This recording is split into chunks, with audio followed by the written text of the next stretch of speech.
Nagsagawa ngayong araw ang Agriculture Department ng Price and Supply Monitoring sa ilang pamilihan sa Quezon City. Ito ay para masigurong naipatutupad ng tama at maayos ang presyo ng mga bilihin. Si Carlo Candelaria sa sentro ng balita.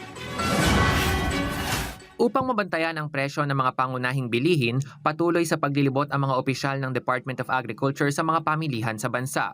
Kanina nagsagawa ng Special Joint Price and Supply Monitoring ang DA sa pangunguna ni Agriculture Assistant Secretary Genevieve Guevara sa Project 4 City Market sa Quezon City para personal na i-check ang presyo ng mga karne, gulay, prutas at bigas. Ayon sa ilang tindera, bahagya o halos walang naging paggalaw sa presyo ng kanilang mga paninda. Actually, hindi naman siya tumaas talaga. Pero nung nag-oil hike tayo, ang unang tumaas talaga si carrots. Pero today, past few weeks, mababa naman siya. Aminado si Agriculture Secretary Francisco Chu Laurel Jr. na patuloy na nakaaapekto ang mataas na presyo ng petrolyo sa gastusin sa transportasyon at pagbiyahe ng mga pagkain. Kaya naman tuloy-tuloy din ang koordinasyon ng DA sa iba't ibang ahensya ng pamahalaan sa pagpapatupad ng mga hakbang para bumaba ang presyo ng mga produktong agrikultura.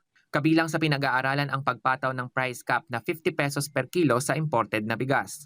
So, sila yung gusto natin na maging forerunner doon sa... Para nga ito, yung Coco Pandan, hindi na siya maging ganyan. Maabot po na yung 60, 65 eh. Pag lumabas po yung price cap,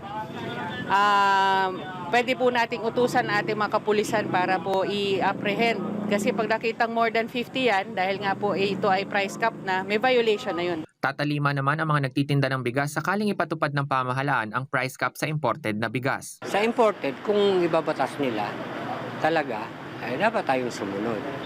Ay susunod naman kami. Ang magiging problema lang namin dyan, kailangan mauna muna dun sa kinukuna namin sa rice mill.